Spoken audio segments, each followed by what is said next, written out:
Hey everyone, and welcome to part 2 of the Coda Weapon Tier List. 6 new Coda Weapons were released last night, and I got to testing them, and I'm going to tell you which ones are worth getting and which ones are not.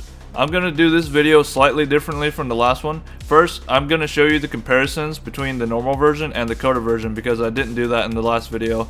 Then I'm going to show you the build I'm using for it, and then do some simulacrum testing, and then finally give you my ranking for the weapon, and then I'll show you a short gameplay clip. Alright, enough of that, let's get into the weapons. The Coda Bassocyst, aka the Archiplasmor Part 2. I am a huge fan of this weapon already. This is, like I said, Archiplasmor Part 2. It shoots a little energy wave forward that pierces through every enemy and does massive amount of damage. Let's take a look at the stats. The fire rate is really low, similar to Archiplasmor. The magazine size is actually really good at 24 base. The crit chance is on the lower side at 18 with a 2.2 critical multiplier and 40% status chance, which is actually really good. It has a base of 19 radiation and 789 blast, so mostly blast. The magnetic is coming from the valence bonus. So the base damage probably, I think it was slightly higher than the Archiplasmor, so yeah. It has a unique trait. Alt fire infects enemies, damaging and applying both impact and magnetic status effects over time. When targeting enemies open to a mercy kill, the alt fire will instead trigger a ranged execution on the target. This unique trait is kind of weird. The little mites that you fire, they don't really do that much damage. They only just apply impact and magnetic. So I guess if you want to just like fire the mites and like make enemies open to finishers so you can just slowly mercy kill all of them, then sure, I guess. But other than that, I didn't really find that much use for the alt fire. Let's go take a look at the actual build I'm running on it. This is actually the same exact build I have on my Archiplasmor. It is running Galvanized Savvy for your base damage. I'm not sure if the projectile is multiplicative for this gun or not. I know it is for the Archiplasmor, so but I mean, if it is, good. If it's not, it doesn't really matter that much. Critical decel and prime ravage for your crit. I still run crit on this weapon. 54% crit is not too bad in my eyes. Multi-shot, obviously. I'm running viral and electric, mostly because this is just a direct damage build, so I just ran the two highest mods, the two prime mods. And then viral is a good damage type, and then electric because, you know, the high damage mod. Prime point blank. This, if you don't want to run prime point blank because there's too much base damage along with merciless, you don't have to. This is a flex slot. I run this because it's easier to get the first kill to proc your merciless and savvy stacks, so that's why that's there. You can put wherever you want in here. You can do I don't know, you can do cannonade if you don't want to lower your fire rate from critical decel. Speaking of fire rate, I don't have a fire rate mod on this because I am running a companion with reinforced bond, which gives me 60% fire rate. That covers my fire rate, along with, I'm going to show this weapon with wisp motes, so it'll have a really high fire rate.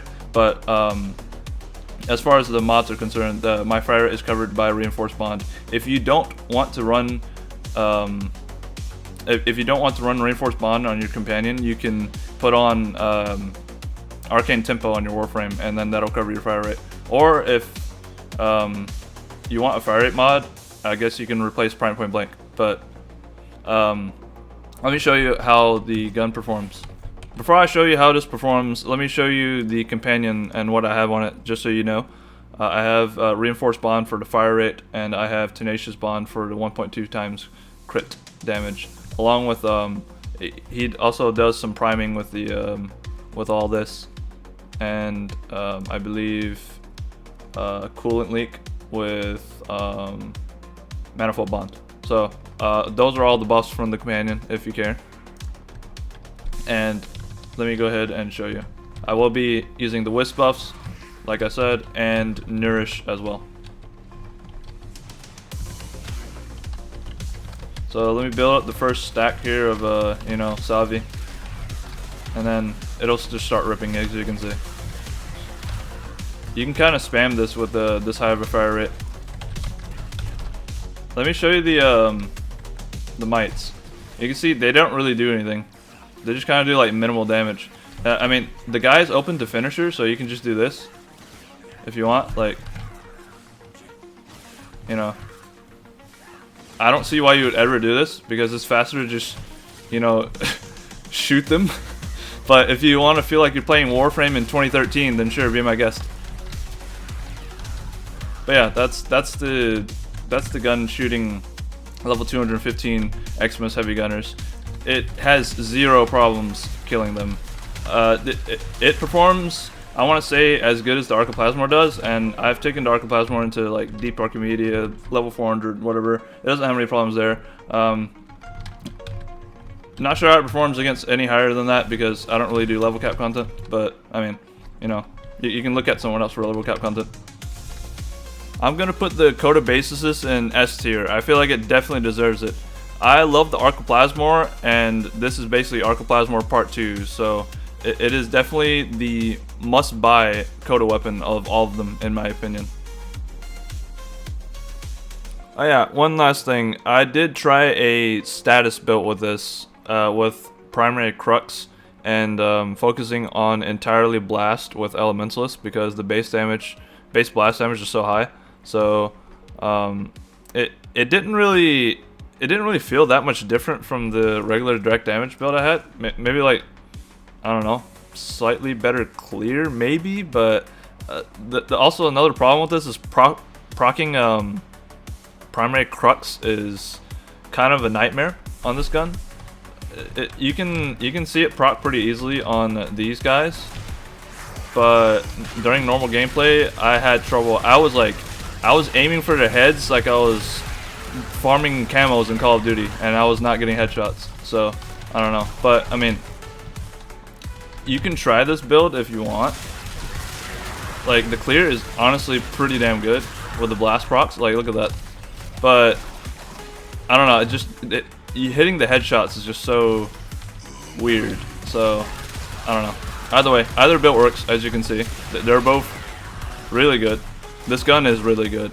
Definitely deserving of the S tier. That's for sure.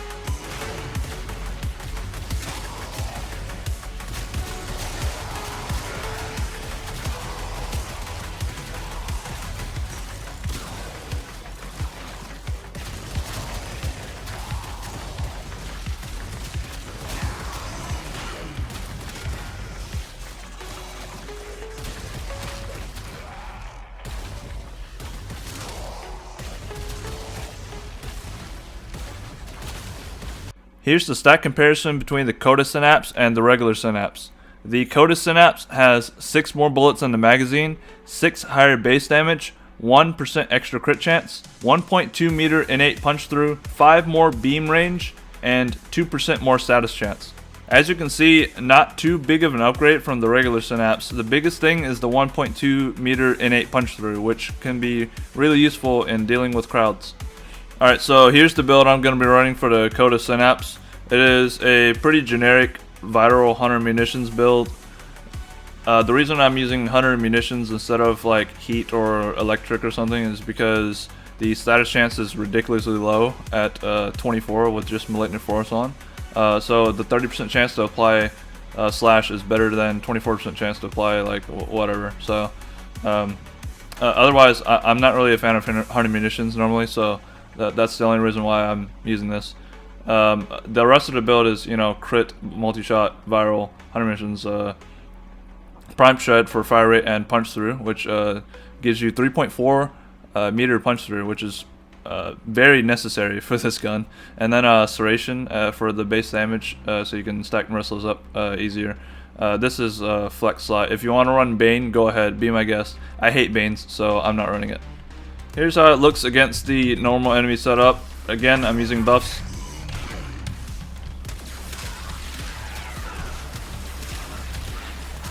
And as you can see, the damage is like alright, and then the punch through is like hard carrying it on the clear. Otherwise this would be like completely unusable.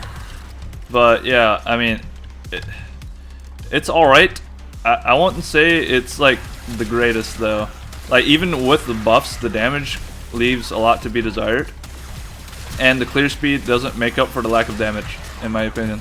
So, yeah, it's kind of just average to me.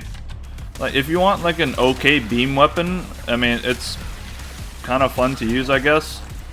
And I don't know, it's kind of nostalgic if you like the Synapse back then, but I don't know. I don't really see the point in using this weapon otherwise. I would honestly like this weapon more if it chained, but that's really more of a me thing. I mean, a lot of people don't really care for chain. I think chain is absolutely necessary on a beam weapon, but I don't know. Again, my opinion. I'm gonna put this weapon in C tier because I really don't think it's really anything special.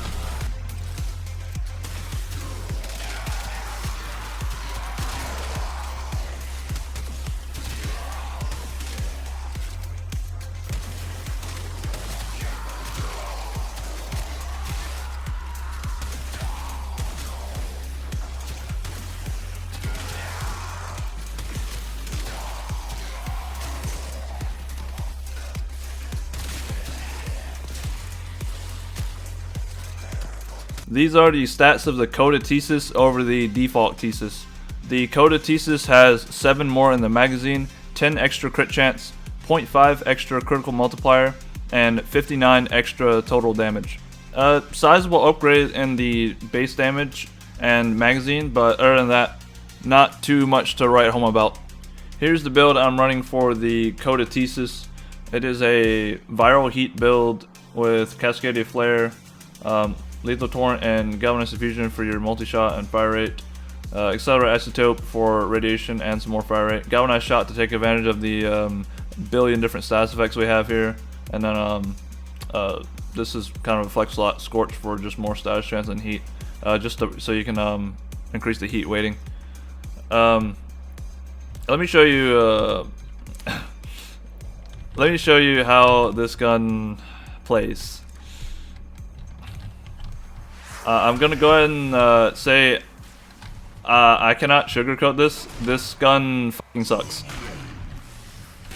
There's no other way I can put it. This gun fucking sucks. Like, it does as much damage as any viral heat pistol should, but it's so slow at killing. And guess what? You can't put punch through on it. It cannot punch through under any circumstances. I tried. I was like, okay, maybe this gun can be good if I can put punch through on it. But really? No punch through? Like, come on. Come on. So I'm just sitting here slowly killing dudes and then shooting their corpses as their death animations play just so I can shoot the guy behind him. Like, come on. What are we doing here? This weapon is probably the worst Coda weapon in the entire batch. I cannot put it any other way. I cannot sugarcoat it any other way. This is the worst Coda weapon in the game. You will see in the gameplay. I'm probably going to show like 10 seconds of the gameplay because those 10 seconds are all you need to see. It'll be the exact same throughout the entire gameplay. I don't know if you're supposed to use this weapon as a primer or what, but like, what are you going to do? Prime one enemy at a time? Like, that doesn't make sense, so that's already out of the question. You have way better primers than this, so I don't really understand why this weapon exists, other than like mastery fodder, I guess. I think I'm going to put this weapon in F tier. This is the worst Coda weapon. There is no point to this weapon existing. I cannot see myself using this weapon ever.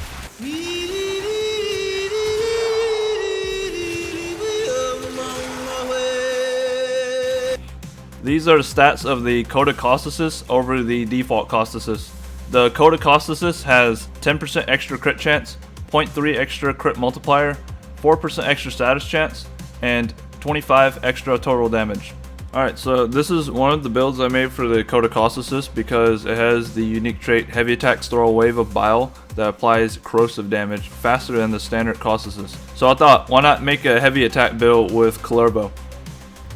I don't really need to explain that much. It's just your standard heavy attack build with melee influence and shock. Alright, I'm gonna first show you the little bile spewing thing that it does. I don't think it's that good. I mean, it'll eventually kill them, but like, it's kind of slow just by itself. As you can see, it's taking a very long time. And Kullervo, this is on Kullervo, and he's doing most of the heavy lifting for it. If you do this on like, I don't know, just some random frame without Kullervo, yeah, yeah. I don't need to say anything else. Like, you're literally just better off slamming. But like, any weapon in the game can do this, so can do like what I just did.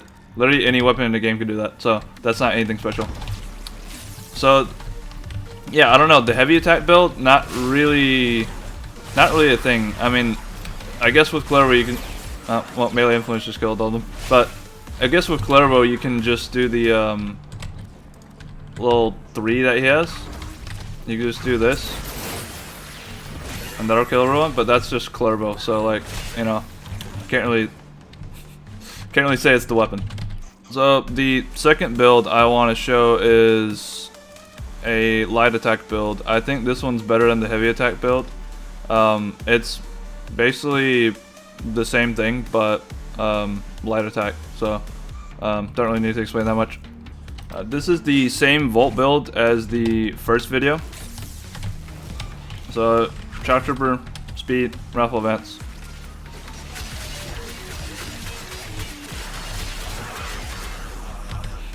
Like, that's just normal melee stuff. Literally any melee weapon with melee influence and like Shock Trooper can do this. So there's nothing really special about the weapon itself. And melee influence has kind of a cheat code in Simulacrum because they're all so closely grouped together that they just all instantly die. Like normal gameplay, this is not really gonna happen unless you manually group them. So as far as the weapon itself goes, it's a scythe, and I don't know. There's not really much to say about it. It's a scythe. It's not as good as other scythes, I don't think. There's nothing. The unique trait isn't really anything special. The little caustic trail, that's not gonna do anything for you unless you like really want to apply your statuses at range. Then sure, I guess. But other than that, it's just a normal melee weapon. Doesn't really do anything special. I think it falls in the same category as the Coda Meyer, which I gave a B. So I'll just give this a B because it's not a bad weapon. It has really high status chance, so you know, melee influence is pretty good here. But other than that, it's just, you know, a status melee. So.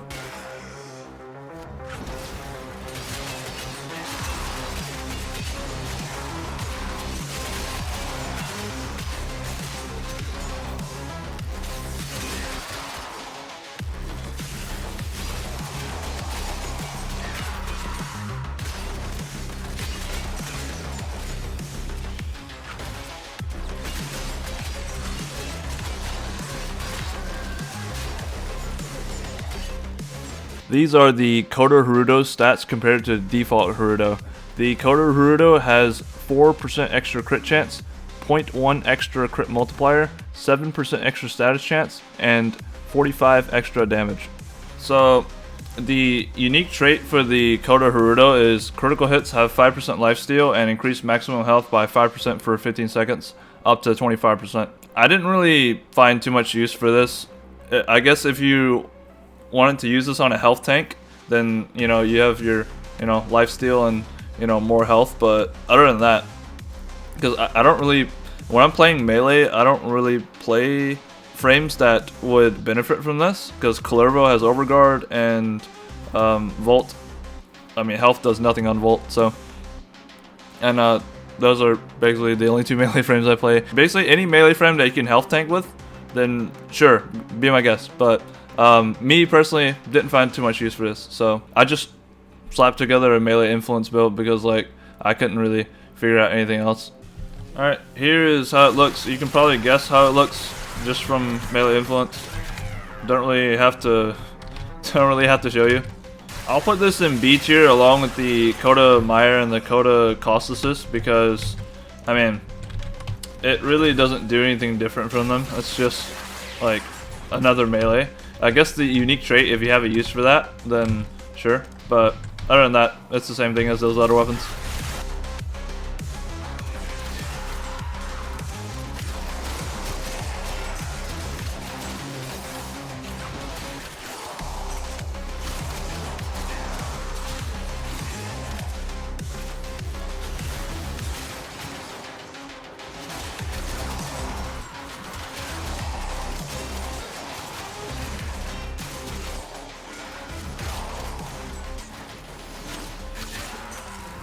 These are the stats for the Coda Pathocyst. I can't show you the direct comparison in game because when you type in Pathocyst, there's nothing here. So I'm just going to show you what's important and the changes. So the Coda Pathocyst has on the charge throw 3% higher crit chance, 3% higher status chance, 18 more total damage, and 48 more heavy attack damage on the charge throw. Alright, here's the build I'm running for the Coda Pathocyst. It is probably the most generic glaive melee influence heavy attack build out there. You can put this build on like any glaive in the entire game and it'll do the exact same thing, but this one is significantly worse than other glaives because its range is really low. The base range is 4.9, so with volatile quick return it's 7.9. Compare that to the Zorus right quick. Let me just show you. Compare that to the Zorus, 12 meters, which is significantly higher. So basically the Pathocyst, Coda Pathocyst is just a worse Zorus. I know people don't like to hear, oh, just use the better melee weapon or just use the better weapon, but that's just the truth of it. The Zorus is just better. There's no other way to put it. Anyway.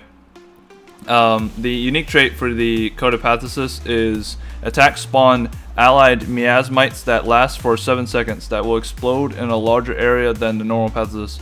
I'm gonna be honest, this unique trait is garbage. There is nothing that those little miasmites do.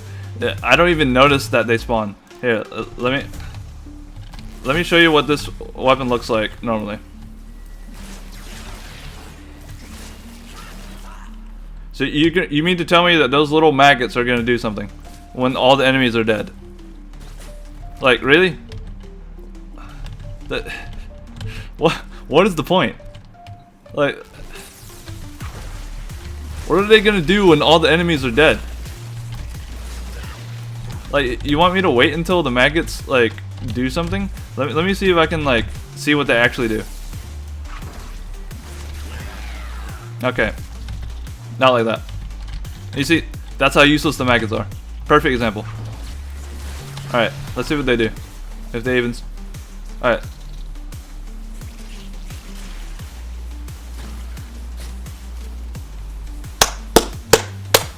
Amazing. Amazing. Alright. I'm putting this weapon in... I was gonna say F tier immediately, but... I mean, it's not as bad as the Tysis, because it actually like kills, you know, like this. I mean, it's a glaive, it'll do this, but like I don't know if it's the worst glaive in the game, but it's probably close. Just use the Zorus. I don't know any other way to say it. I don't know any other way to sugarcoat it. Just use the Zorus. I'll put this in D tier.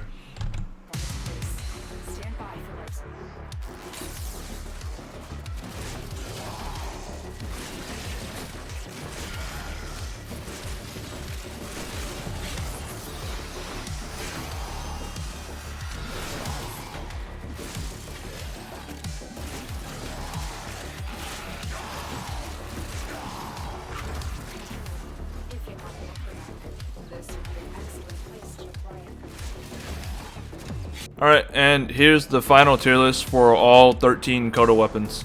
I'm going to move the Coda Mortivore to B because I believe I was a little bit unfair to it by putting it in C. And, well, that also means all melees are in B tier, which, I mean, they're melees, so, I mean, it kind of makes sense. I guess all melees except the Coda Pathocyst, but we don't talk about that weapon. When they first announced Coda Weapons, there were two options in my mind. They were either going to rival Incarnans and we'd have a new age of meta, or they'd be the same thing as the Kuba and the Tenet weapons and have just a few standouts among them. Obviously, you can see here it's the latter one. I would be lying if I said I wasn't at least slightly disappointed with these weapons because, well, I'm really only going to use the Bassocyst and the Sporothrix. All the other weapons are basically mastery fodder to me, but that's because of my personal preference. I like using meta weapons. Like, meta is fun to me. Nevertheless, if you like the weapon, go ahead and use it. Don't let me stop you. It's a game at the end of the day. You can do whatever you want. Don't take it too seriously. Let me know what you think about the Coda Weapons in the comments. Make sure you leave a like if you enjoyed the video. Hit the subscribe button. And I will see you in the next one.